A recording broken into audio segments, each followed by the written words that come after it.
warahmatullahi wabarakatuh. Alhamdulillahilladzi arsala rasulahu bil huda wa dinil haq liyudhhirahu 'ala ad-din kullih walau karihal kafirun. Asyhadu an la ilaha illallah wahdahu la syarika lah wa asyhadu anna Muhammadan 'abduhu wa rasuluh sallallahu alaihi wa ala alihi wa ashabihi wa man sara ala nahji wastanna bisunnatihi ila yaumiddin. Ya ayyuhalladzina amanu ittaqullaha haqqa tuqatih wa la tamutunna illa wa antum muslimun. Allahumma inna nas'aluka ilman nafi'a wa rizqan tayyiba wa amalan mutaqabbala. Amma ba'd, kaum muslimin dan muslimat, al-hadirin wal hadirat, al-musyahidin wal musyahidat, rahimakumullah. Alhamdulillah, kita bersyukur kepada Allah Subhanahu wa ta'ala, dan sepantasnya memang kita bersyukur kepadanya, karena tidak ada satu detik pun dalam kehidupan kita melainkan di sana terdapat nikmat Allah dan karunia-Nya kepada kita.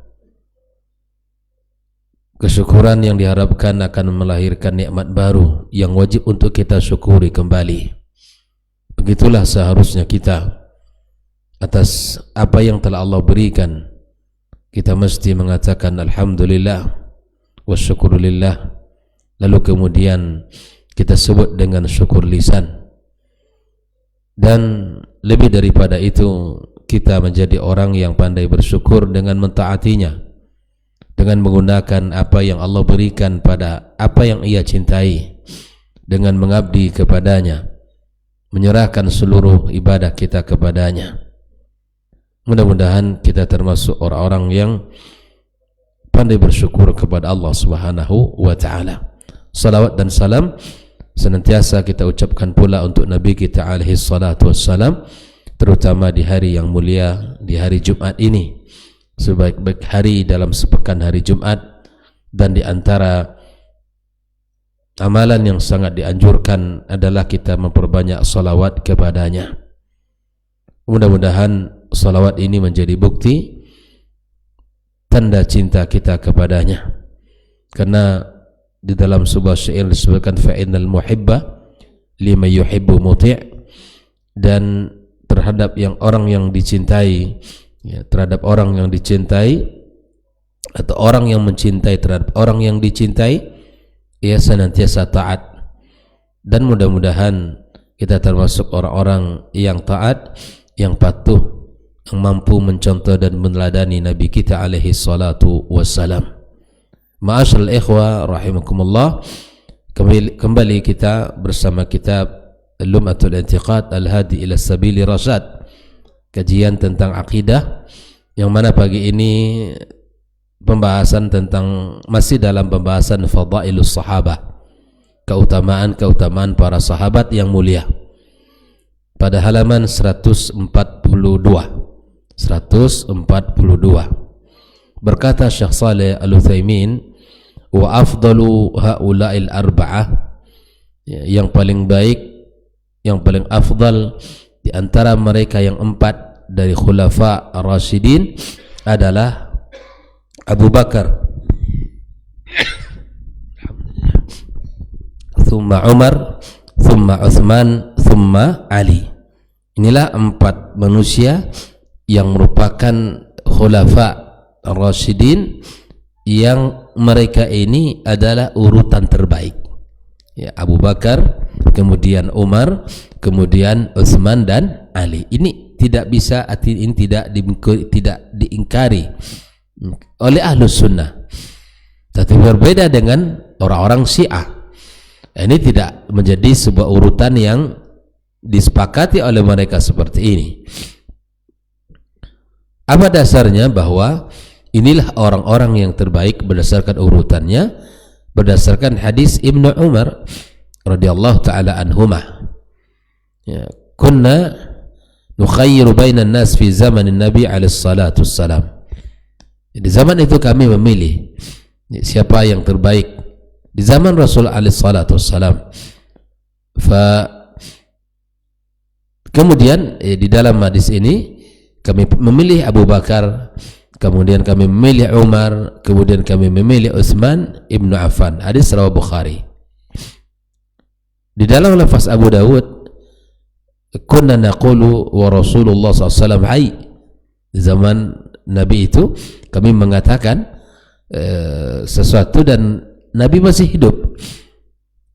Afdalu ummatin Nabi sallallahu alaihi wasallam ba'dahu Abu Bakar, thumma Umar, thumma Utsman. Di zaman Nabi telah dikatakan seperti ini. Nabi masih hidup. Artinya bahwa hal itu telah diketahui oleh Nabi. Pembicaraan siapa yang terbaik di antara mereka itu di zaman Nabi. Nabi masih hidup. Kami katakan Abu Bakar, kemudian Umar dan Utsman. Nah, di dalam riwayat At-Tabarani, ya, fayasma' dzalika an-nabi fala yunkiruhu. Nabi mendengarkan apa yang kami sampaikan, apa yang kami ucapkan, ya, yang terbaik di antara mereka itu, tapi Nabi tidak mengingkari. Nah, ikhwafillah rahimakumullah. Inilah sahabat-sahabat yang terbaik setelah Nabi alaihi salatu wassalam. Lalu kemudian pada poin berikutnya Syekh Shalih Al-Utsaimin menyebutkan wa ahaqquhum bil khilafah ba'da Nabi Abu Bakar. Yang paling berhak untuk menjadi khalifah setelah Abu Bakar, setelah Rasulullah adalah Abu Bakar radhiyallahu taala an. Wa li'annahu, kenapa dia yang paling berhak? Li'annahu afdalahum, karena Abu Bakar yang paling mulia di antara mereka. Semuanya mereka mulia. Semua mereka mulia. Tapi di antara orang yang disebutkan yang paling mulia adalah Abu Bakar. Wa asbaquhum ilal Islam. Dikarenakan dia adalah sahabat yang paling pertama masuk Islam. Di saat semua orang belum beriman, dia telah dulu. Bahkan sampai kalimat dia mengatakan di saat Nabi alaihi salatu wassalam menceritakan tentang Isra dan Mi'rajnya, itu sangat sulit diterima oleh orang kafir Quraisy.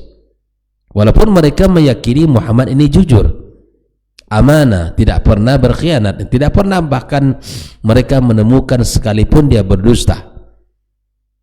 Tapi ketika dia menceritakan bahwa dia adalah melakukan Isra dan Mi'raj, dan itu sulit mereka percaya, karena barangkali tidak sesuai dengan logika mereka, karena pergi malam datang kembali ke bumi, turun ke bumi sebelum subuh. Hal ini sulit dipercaya oleh mereka, walaupun Nabi Muhammad tidak pernah berdusta.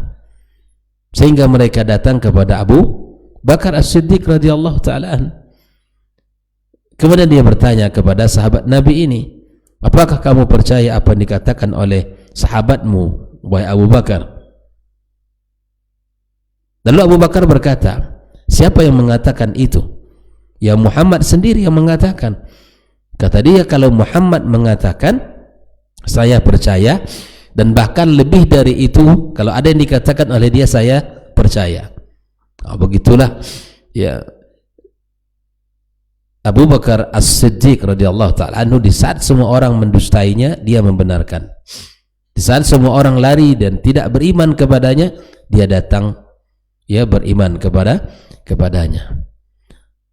Ini alasan yang ketiga. Di samping Abu Bakar adalah orang yang paling mulia, orang yang paling dahulu masuk Islam, dan li'anna an-nabiyya qaddamahu fi shalah. Nabi alaihi salatu wassalam mendahulukan Abu Bakar di dalam salat, memimpin salat ketika Nabi sallallahu alaihi wasallam sakit, ya.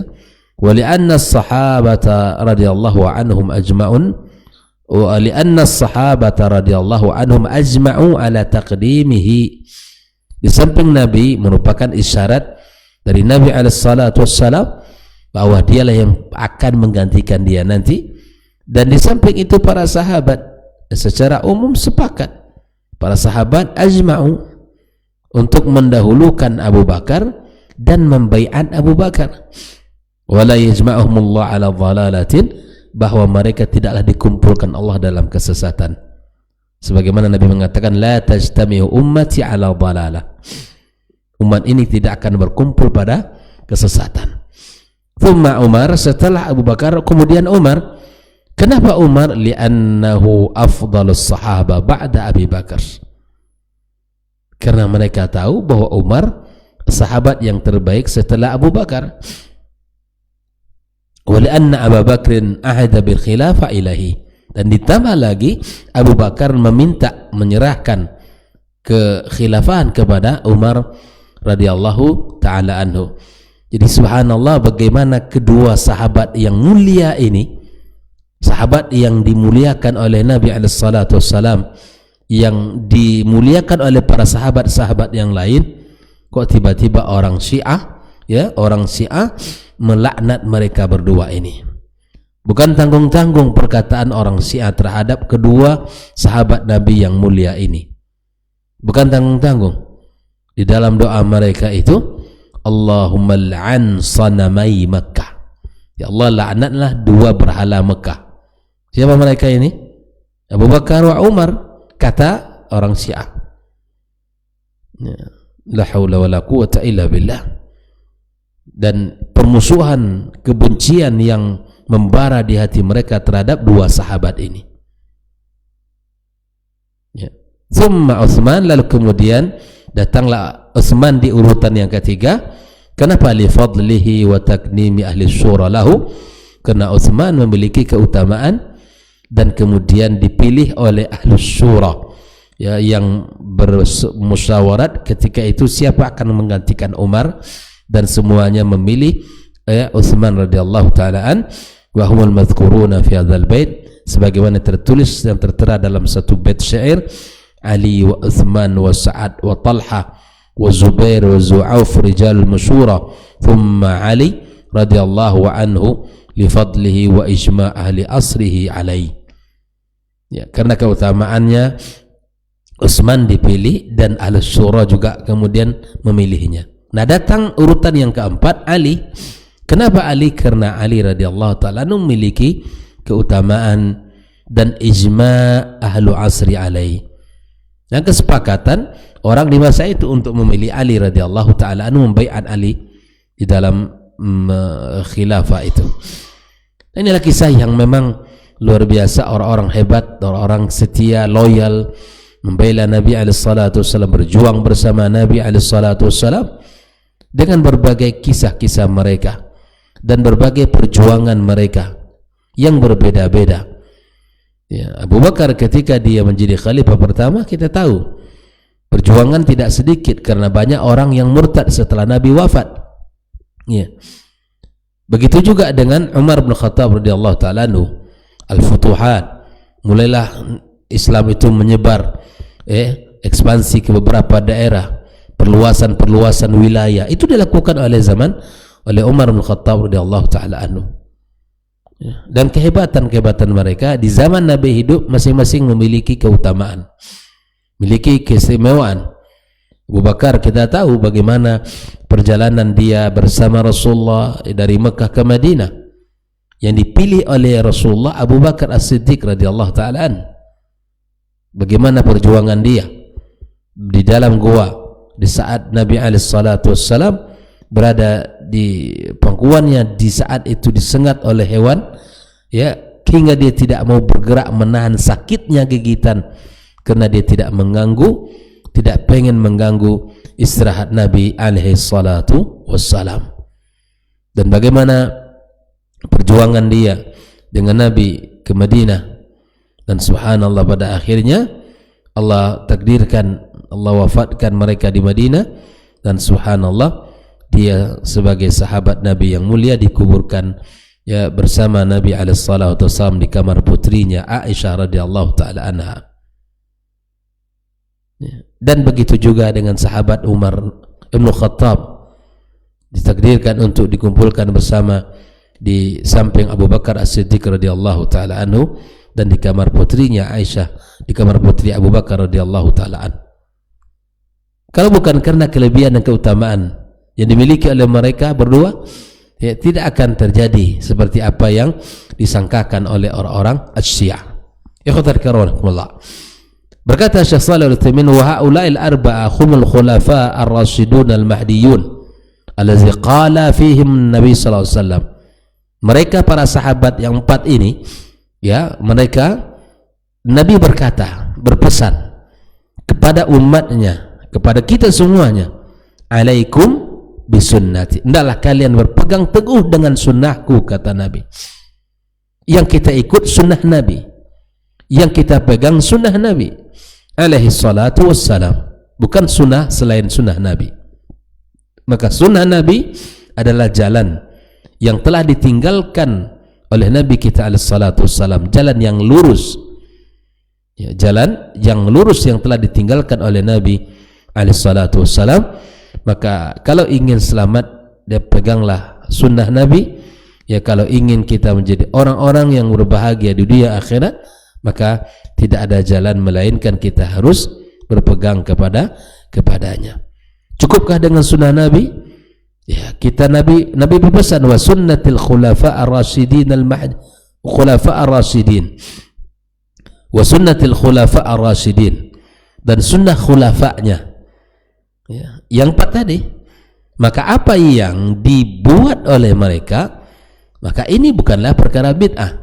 Ini seperti yang dikatakan oleh orang tentang apa yang dituduhkan kepada Umar. Apa di antara hal yang dilakukan oleh Umar?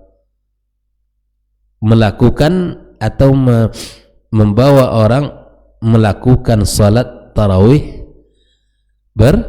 berjamaah, yang pada dasarnya ini sudah ada di zaman Nabi alaihissalam, di mana Nabi beberapa malam berjamaah di salat tarawih, kemudian Nabi setelah itu tidak melakukannya berjamaah.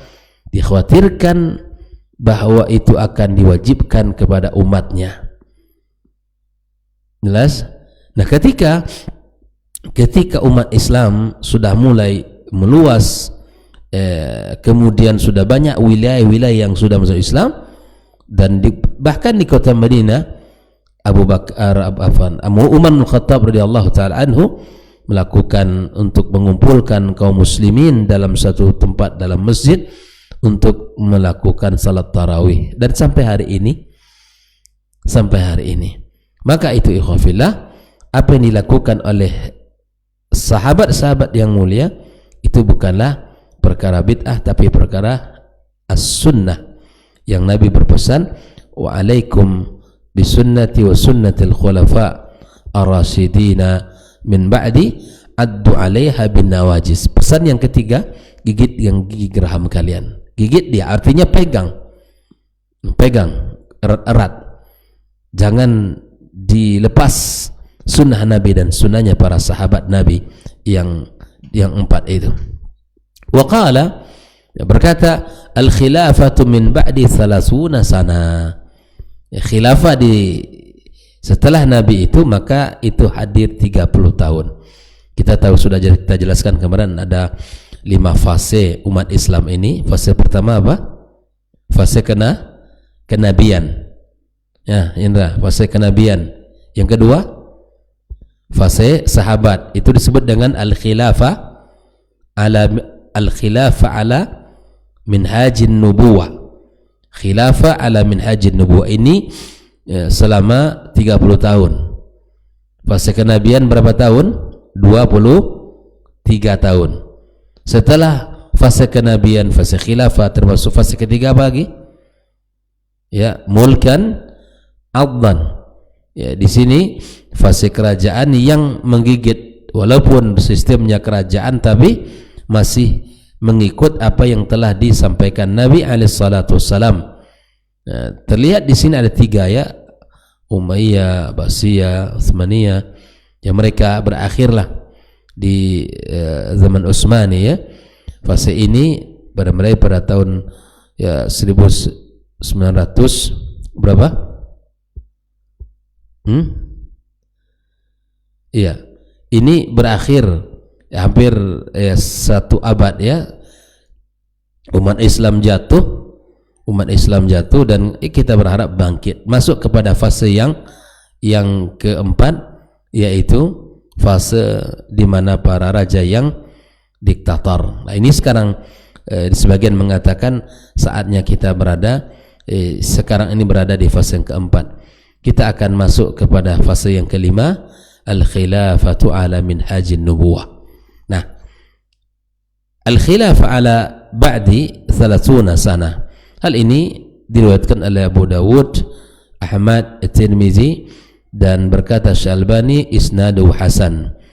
Fakana akhiruha khilafatu Ali, hakadha qala al-muallif. Dan berakhir khilafah ini pada masa Ali radhiyallahu taala an. Begitulah Ibnu Qudamah mengatakan wa ka'annahu ja'ala khilafat al-Hasan tabi'atan li abihi, dan menjadikan khilafah putra beliau Hasan masuk di dalam khilafah bapaknya. Walam ya'tabiruha haitsu annahu radhiyallahu anhu tanazala anha. Tidak dimasukkan terpisah karena Hasan adalah mundur dari puncak kekhilafahannya. Fa khilafatu Abi Bakar radhiyallahu ta'ala anhu sanatani wa 3 ashhur. Nah, lamanya ini kalau bicara lama, berapa lama Abu Bakar menjadi khalifah? 2 tahun 3 bulan. 2 tahun 3 bulan. Wa 9 layalin, dan 9 malam, berawal dari 13 Rabiul Awal tahun 11 Hijrah setelah wafatnya Nabi sampai pada tahun 22 Jumadil Akhir pada tahun 13 Hijriah. Jadi enggak lama fase Abu Bakar ini, 2 tahun 3 bulan. Yang kedua, khilafatu Umar radhiyallahu taala anhu 10 sanawat wa 6 ashhur wa 3 ayyam. Umar panjang 10 tahun 6 bulan 3 hari, bermula dari 23 Jumadil Akhir dengan berakhirnya kekhilafahan Abu Bakar tahun 13 Hijriah, berakhir pada tanggal 26 Zulhijjah tahun 23 Hijriah. Tahun 23 Hijriah. Kemudian kekhilafahan Utsman radhiyallahu taala anhu itu 12 tahun, 12 sana, 12 tahun illa 12 yauman, 12 tahun kurang 12 hari. Nah, hafal ya, 12 tahun kurang 12 hari. Ya, dari 1 Muharram tahun 24 Hijriah sampai 18 Zulhijjah tahun 35 Hijriah. Ya. Kemudian kekhilafahan Ali radhiyallahu taala anhu 4 sanawat, 4 tahun wa 9 ashhur, dan 9 bulan. 4 tahun 9 bulan. Ya, ini bermula dari 19 Zulhijjah tahun 35 Hijriah, berakhir pada tanggal 19 Ramadan tahun 40 Hijriah. Inilah masa-masa khilafahan mereka. Fajumu'ul khilafati haula'il arba'ah, total seluruh masa kekhilafan mereka ini 29 sana, 29 tahun. Wa 6 ashhur, 6 bulan, 29 tahun 6 bulan, wa 4 ayyam, dan 4 hari. Kalau ditotalkan lebih kurang 30 hari ya, karena kurang hanya beberapa bulan saja. Thumma bu'i al-Hasan, dan kemudian Hasan dibaiat setelah Ali ayahnya wafat radhiyallahu taala anhuma, yauma mata abu ala Ali radhiyallahu taala anhu. Pada hari ayahnya wafat dia dibaiat. Ya, pada bulan Rabiul Awal pada tahun 41 Hijriah. Setelah itu sallama al-amr ila Muawiyah. Setelah itu dia menyerahkan kepemimpinan kepada Muawiyah. Wa bidzalika zaharat ayatun nabi, dan dengan kejadian ini terbuktilah apa yang dikatakan Nabi alaihi salatu wassalam, al-khilafatu ba'di 30 sana. Persis bahwa kepemimpinan al-khilafah setelah saya nanti, kata Rasul, 30 tahun. Nabi telah menyampaikannya dan realitanya seperti itu. Begitulah mukjizat. Ya, bukan di reka-reka, bukan di hayal-hayal, kan, bukan, tapi itu perkataan Nabi, dan tentunya perkataan Nabi itu adalah atas bimbingan Allah Subhanahu wa taala. Apa yang dikatakan Nabi itu adalah benar, dan apa yang dikatakan Nabi itu adalah ya hakiki, akan terbukti. Banyak perkataan Nabi SAW yang terbukti hari ini. Apa yang dikatakan Nabi di zaman dahulu terbukti dalam kehidupan kita hari ini. Ya, maka banyak hal yang terjadi dalam kehidupan ini, ya, seperti yang dikatakan Nabi tentang jumlah dan lamanya kekhilafahan para sahabatnya. Wa fi qauluhu fil Hasan, inna ibni hadza sayyid.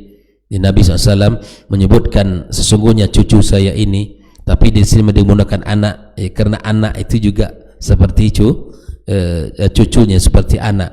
Inna ibni hadza sayyid. Ya, Nabi mengatakan kepada Hasan, sesungguhnya anak saya ini adalah sayyid. Ya, sayyid itu apa?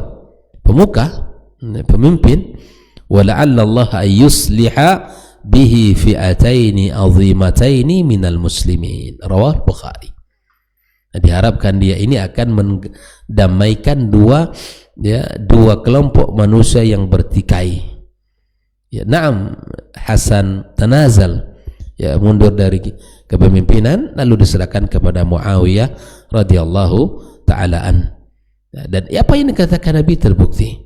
Bahkan Hasan itu sendiri, ya, seperti yang dikatakan fal Hasan sibtu Rasulillah wa raihanatu. Ya, Hasan itu adalah cucu Nabi alaihi salatu wassalam, ya, dan kesayangannya. Wa huwa amirul mukminin, ya, dia sebagai seorang pemimpin kaum muslimin, wa ibnu amirul mukminin, dan anak daripada seorang pemimpin. Ali bin Abi Thalib ulida, lahir pada tanggal 15 Ramadan tahun 3 Hijriah. Tahun 3 Hijriah, ya. Wa mata fil Madinah wa dufina bil Baqi' fi Rabiul Awal 50 Hijriah. Bayangkan ya, meninggal di Baqi', dikuburkan di Baqi', kuburan kota Madinah pada bulan Rabiul Awal tahun 50 Hijriah. Sekarang sudah 1449. Ya. Ya, 46 Hijriah. Baik. Wal Hasan wal Husain, ya, wal Husain, ya, saudaranya Husain sibtu Rasulillah wa raihanatu, ya, dan cucu Nabi alaihi salatu wasallam dan kekasihnya, kesayangannya. Wa huwa ibnu Ali bin Abi Thalib, adalah anak Ali bin Abi Thalib radhiyallahu ta'ala anhu, wulida fi Sya'ban pada tahun 4 Hijriah. Ini setahun bedanya, ya, antara Hasan dan Husain, ya. Wa qutila fi Karbala, dan meninggal di Karbala pada tahun 10, pada tanggal 10 Muharram tahun 61 Hijriah. Wa ibnu Qais bin Shammas al-Ansari al-Khazraji Khatibul Ansar, qutila syahidan yaumal Yamamah, ya, pada tahun 11 Hijriah fi akhiriha awal sanah 12 Hijriah. Begitulah ikhwafillah, bahwa Hasan dan Husain, dua cucu Nabi alaihi salatu wassalam, yang memiliki keutamaan dan kelebihan dalam Islam. Nah, khusus Husain inilah yang disanjung-sanjung, yang dipuja-puja oleh orang Syiah, ya. Kenapa? Nah, ini kan seharusnya Hasan tidak disebut-sebut, tapi kenapa Husain saja? Nah, salah satunya adalah karena Husain ini menikah, ya, dengan salah seorang, ya, wanita dari Persia. Ini perempuan dari Persia, dinikahi istri beliau dari sana, ya, dan bahwa Persia adalah mereka. Nah, inilah yang menjadi kebanggaan mereka. Ini yang menjadi hal yang membuat mereka ini memuja dan kemudian melebihi dari apa yang sebenarnya. Jadi istrinya Husain ini, salah satu dari istrinya adalah dari Iran. Kalau hari ini, ya, dari Iran sebutan kita hari ininya. Maka yang lain tidak disebut. Hasan tidak disanjung-sanjung, tetapi ya Husain, ya Husain. Bahkan meminta kepada Husain setelah Husain wafat dan seterusnya. Syiah itulah orang-orang yang, apalagi Syiah Rafidah, dan Syiah ini bukan hanya satu sekte, mereka banyak. Yang paling dahsyatnya Rafidah. Ya, masih banyak Syiah-Syiah yang dan golong-golongan mereka terpecah-pecah lagi. Ya. Maka disebut oleh Sunnah Syiah Zaidiyah, salah satu Syiah yang dekat dengan Ahlus Sunnah, dalam artian mereka usul-usul mereka ya tidak jauh berbeda dengan usul Ahlus Sunnah wal Jamaah. Di mana Syiah Zaidiyah kebanyakan mereka di Yaman. Apakah Al-Hausi hari ini mereka Syiah Zaidiyah? Wallahu ta'ala alam. Tidak ya, kita tidak tahu persis hari ini. Ala kulli hal, Syiah, orang-orang Syiah tentu orang-orang yang mana kita ya di saat mereka punya akidah taqiyah, kalau berada di tengah kaum muslimin dia seperti kita secara umum, namun ketika berada di tengah-tengah komunitas mereka bersemangat untuk menghabisi umat Islam. Maka lihatlah di mana negara di situ Syiahnya mendominasi, maka Ahlus Sunnah yang minoritas akan dihabisi. Antum lihat saja itu di mana, di Timur Tengah, di mana Syiah yang mendominasi, maka orang Ahlus Sunnah yang sedikit akan lebih mudah untuk mereka habisi, karena mereka punya satu keyakinan menghabisi Ahlus Sunnah itu adalah ibadah. Yang membunuh mereka itu bagian daripada ibadah itu sendiri. Kebencian yang membara ya, dan hal inilah yang membuat mereka ya, membunuh dan bahkan membenci ya, tidak bisa hidup damai dengan Ahlus Sunnah wal Jamaah. Semoga Allah jaga negeri kita yang kita cintai ini dari keburukan dan dari kejahatan mereka, dan semoga Allah Subhanahu wa taala jaga para pemimpin kita, dan Allah jaga generasi-generasi muda umat ini agar mereka kokoh dalam agamanya dan tidak mudah goyah di dalam ya propaganda mereka. Allah taala alam, wa sallallahu ala nabiyyina wa habibina Muhammadin wa ala alihi wa sahbihi ajma'in. Wassalamualaikum warahmatullahi wabarakatuh.